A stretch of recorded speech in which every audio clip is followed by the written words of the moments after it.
Maayong adlaw kaninyong tanan mga kaigsuonan. Kini inyong higala si Jojo Bersales, ang inyong host sa programa nga naguluhan Kabilin. Ubani ako ninyo samtang magtuki kita sa kaagi sa Sugbo. Ug alang sa atong unang episode nining programa, ato karong hisgutan ang kaagi sa tren sa Sugbo. Niya ako karon sa usa ka struktura nga kaniadto gitukuran og tulay aron pagkonektar sa agianan sa tren diri sa Simala, Sibonga, padulong diretso sa poblasyon Sibonga ug adto usab sa mga stasyon padulong sa Argao. Busa mga higala, ubani ako ninyo ang atong subayon karon ang kaagi sa tren sa Sugbo.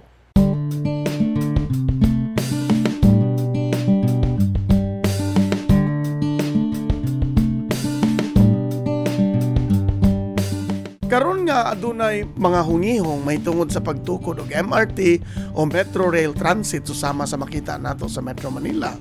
Nasayod ba kamo nga adunay nay train ang Sugbo kaniadto? Balikan nato ang kaagi sa train sa Sugbo. Sigurado ako nga gamay ra kanato ang nahibaw nga aduna di ay train nga naglawig matag adlaw sa Sugbo sulod sa 35 ka tuig sa wala pa ang gubat batok sa mga Hapon.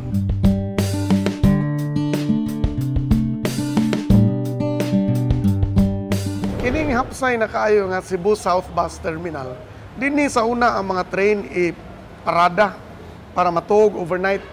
Naay train dito sa Danao, matuog sa naasad sa Karkar. Dinhi gyud ang kinatibuk ang mga trains. Ang central depot gyud sa train magsugod sa Development Bank of the Philippines kana nasa corner sa Osmeña Boulevard og kini nga highway diri og hangtod sa Cebu City Medical Center og kanang fire station. So dinhi daghang kaayong train sa una. So wa pa ang panahon sa gubat sa Philippine Railway Company. Busa makita nimo halos tanang mga buildings diri, building sa gobyerno. DBP, kining South Bus Terminal, anang fire station ug ang Cebu City Medical Center. Mauna ang kinatibuk-an nga rail tracks dinhi magsubay sa Philippine Railway Company.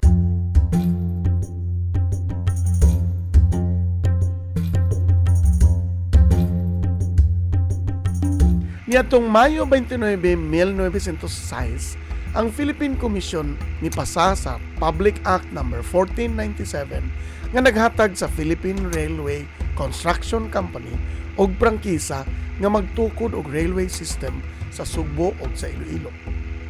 Ang gitawag nga Visayas Syndicate nga gilangkuban sa mga kompanya sa Amerika nga mao ang J.G. White and Company, William Salomon and Company ug sa mga milyonaryong sila si Cornelius Vanderbilt III ug Charles M. Swift nga dugay nang nanag-iya og dagkong mga kompanya sa tren sa Estados Unidos ang midaog sa subasta. Diha-diha dayon sa pagdaog nila gitukod ang mga estasyon ug agianan sa tren gikan Danao ngadto sa Argao. Miata karon sa balay ni Attorney Honorato Abella ug iyang anak nga si Attorney Harv Abella. Doon na sila ikaambit nga kasaysayan sad nga personal bahin sa train sa Sugbo. Dinhi ang train ang Central Station, no? Dinhi. Dire. Dinhi dapita ang Central Station. Sa corners DBP, no? Kanang DBP. So naay usa mo to spear ang uban mo diretso sa north. Ang usa mo going south. 1912 nga map. Mo ni siya ang kuan, crossing Labangon. Dool na ni siya sa clinic ni Dr. Uy dinhi dapita.